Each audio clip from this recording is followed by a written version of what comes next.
is the time where we are able to connect to Him. And we're setting the ground for the word to come through into our life. So this is the time where we leave our burdens down, where we leave our sorrows and worries down, and just say, God, I want to receive your love today. I want to receive your grace today. നമ്മൾ വെറുതെ പാട്ട് പാടി പോകുന്നതല്ല.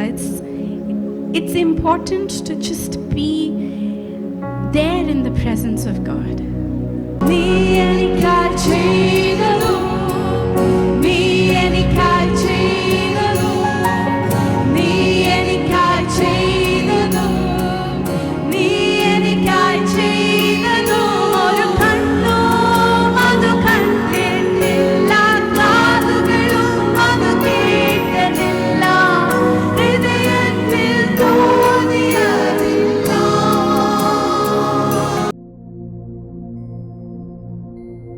പരിശുദ്ധാത്മാവിന്റെ പ്രവർത്തനത്താൽ അശുദ്ധ ആത്മാക്കളുടെ മേൽ ഉള്ള ശുശ്രൂഷ കർത്താവ് നമുക്ക് തന്നിട്ടുണ്ട്. അത് വിശ്വസിച്ച് നമ്മൾ പ്രാർത്ഥിക്കുമ്പോൾ അശുദ്ധാത്മ ശക്തികൾ വിട്ടുപോകും.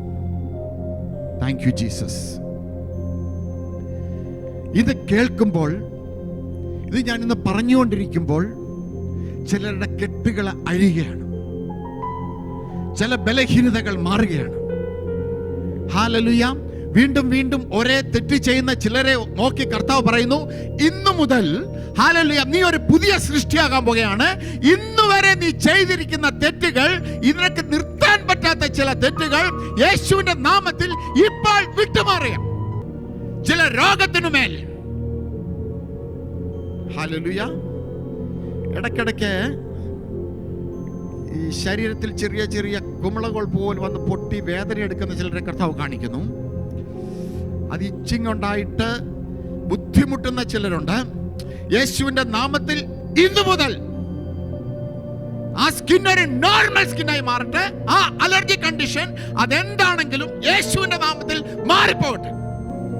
ഇന്ന് ചില കുടുംബത്തിലെ കാര്യങ്ങൾ നമുക്കും നോക്കിയാൽ, ഭർത്താവ് പറയുന്നത് ഭാര്യയ്ക്ക് മനസ്സിലാകത്തില്ല, ഭാര്യ പറയുന്നത് ഭർത്താവിന് മനസ്സിലാകത്തില്ല, ഇവർ രണ്ടുപേരും പറയുന്നത് മക്കൾക്കും മനസ്സിലാകത്തില്ല. എന്നാൽ പരിശുദ്ധാത്മാവ് നിന്റെ ഭവനത്തിൽ വന്നാൽ, പരിശുദ്ധാത്മാവിന്റെ സാന്നിധ്യം നിന്റെ മേൽ വന്നു കഴിഞ്ഞാൽ, അപ്പൻ എന്തോ പറയുന്നതെന്ന് മക്കൾക്ക് മനസ്സിലാകും, ഭാര്യ എന്തോ പറയുന്നതെന്ന് ഭർത്താവിന് മനസ്സിലാകും. അത് സംഭവിക്കട്ടെ. നിങ്ങളുടെ പേര് സ്വർഗത്തിൽ എഴുതിയിരിക്കുന്നതിനാൽ നിങ്ങൾ സന്തോഷിക്കും.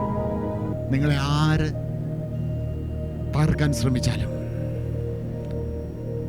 ആര് നിങ്ങളെ ചതിച്ചാലും, ആര് നിങ്ങളുടെ കൂടെ ഇല്ലെങ്കിലും, നിങ്ങളുടെ കൂടെ ഒരുവനുണ്ട്. അത് ജീവനുള്ള നമ്മുടെ കർത്താവാണ്. അവൻ നിങ്ങളുടെ കൂടെ ഉണ്ടെങ്കിൽ ഒന്നിനെ ഓർത്ത് നിങ്ങൾ ഭാരപ്പെടരുത്. നിങ്ങളെ തകർക്കുവാൻ ഒരു ശക്തിക്കും പറ്റത്തില്ല. Because his presence is there with you.